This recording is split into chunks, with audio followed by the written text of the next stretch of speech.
அந்த ஊரோட பேரு கிளார்க்ஸ்டன். அமெரிக்காவில் ஏதோ ஒரு மூலையில சில ஆயிரம் மக்கள் அமைதியா வாழ்ந்துட்டு இருந்த ஊரு அது. திடீர்னு ஒரு நாள் அந்த ஊரோட முகமே மாறிடுச்சு. உலகத்தோட அகதிகள் முகாமாச்சு.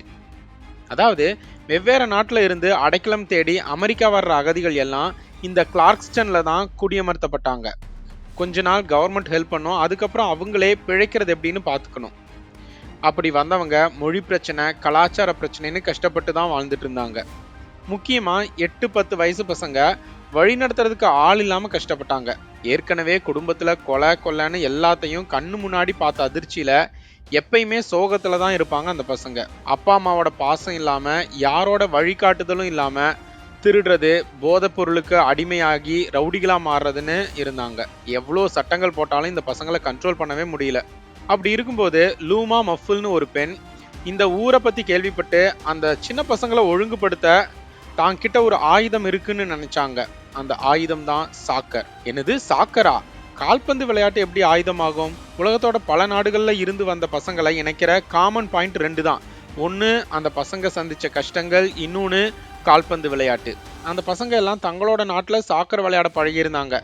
ஆனா அமெரிக்காவில் பேஸ்பால் தான் ஃபேமஸ், நம்ம ஊர்ல கிரிக்கெட் மாதிரி. நான் உங்களுக்காக ஒரு சாக்கர் டீம் ஸ்டார்ட் பண்றேன்னு லூமா சொன்னாங்க. நிறைய பசங்க வந்தாங்க, ஆனா யாருக்குமே நம்பிக்கை இல்லை. நாங்க சும்மா தெருவில் விளையாண்டவங்க, எங்களுக்கு முறையா விளையாட தெரியாதேன்னு சொன்னாங்க. நான் ட்ரைனிங் தரேன்னு லூமா நம்பிக்கை கொடுக்க அதை பார்த்து ஒரு சின்ன பையன் சிரிச்சான். பெண்களுக்கு சாக்கர் பத்தி என்ன தெரியும்னு சொல்லி. வந்ததே லூமாவுக்கு கோவம். ஆனா அதை கண்ட்ரோல் பண்ணிட்டு அந்த பையனை கிரவுண்ட்ல அந்த சைட்ல நிக்க சொல்லிட்டு ஃபுட்பாலை ஒரு உத விட்டாங்க. கொஞ்சம் கூட பிசுறு இல்லாம அந்த பால் அந்த பையனை நோக்கி போச்சு. அந்த பையன் பயந்து விலகிட்டான். அதுக்கப்புறம் லூமாவோட டேலண்ட் பத்தி யாருமே கேள்வி கேட்கல. ட்ரைனிங்க்கு ரெடி ஆனாங்க.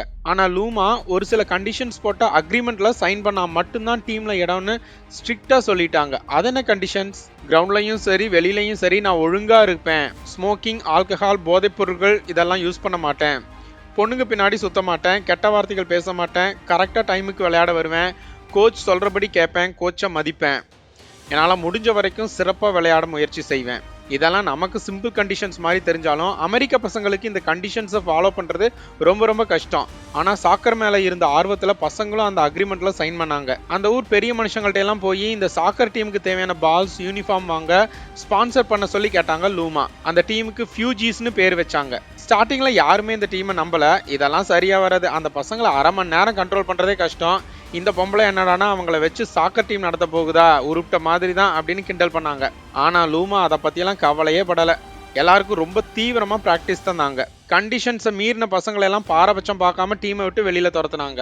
அந்த பசங்களும் பயந்துகிட்டு அதுக்கப்புறம் தப்பு பண்ணாம கரெக்டா இருந்தாங்க.